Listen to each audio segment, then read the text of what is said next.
Hi, folks. This is Don Meissner with the North Country Fishing Report. I have got to tell you something that just dawned on me as I was going through a fishing store and looking at all the different stuff available this year. And I looked at the complete section on spoons. On spoons. You know, when I was a kid, it was one of the only things you could get. You could get like a CP swing spinner, and there were spoons you could use, and little spoons. And again, if you're not a fisherman, but spoons are solid metal shaped. They're shaped like a fish's body would be shaped. And they're curved and bent in a certain way, so when you reel them through the water, they develop a certain motion, a certain wiggle, but they also have a flash. And then there's usually a treble hook fixed to the back of them. And when I was a kid, they were the deadly way to go. A red and white Daredevil spoon was the most popular spoon to use in lakes. Again, when I was a kid, but it was red and white. I mean, they came in other colors. They came in green colors to look like a frog. But spoons were everything. And still, for Great Lakes fishermen, when you hire a charter captain, you go out, a lot or maybe most everything that they put on there is a spoon. Spoons that are developed specifically to look like alewives or whatever the fish are feeding on. And yet, I've got away from them.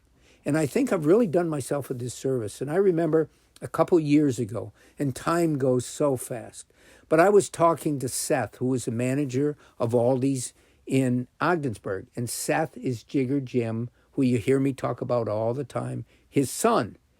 And Seth is really a great fisherman, and he's also a great communicator. So he was explaining to me one of the things he'd researched, and that was that bass will hit giant spoons. You can take a 2-pound bass, or let's say a 1-pound bass, and it will actually hit a 10-inch spoon. And that sounds preposterous. That spoon is 2/3 the size of the fish. But he was going to try it and see how it would work. And so from that time on, I kept checking back in with Seth. And he started sending me pictures of bass he was catching in Black Lake on these great big spoons. So, you know, I think back to Maine. I think back to when I used to go to Maine, back before I went in the Navy, and how that was my dream vacation that my dad and I first went on when I was a teenager. And when we would fish up there, we would either use an Abu spinner for bass, or we would use a moose look wobbler spoon, which today is still a favorite spoon in New England for landlocked salmon and bass. So, boy, I'll tell you what, I have been out of it. And I think I've cheated myself by not trying spoons more, because I think there's going to be a lot of times when you go out there fishing, no matter what you're fishing for, whether it's stream trout, whether it's bass, whether it's pike, or even walleye, when a spoon on that given day might be the best thing that you could throw or troll. Spoons are great because you can fish them in so many different ways. So if nothing else, or if no one else but me are listening right now, I'm going to take what I say and try it this year.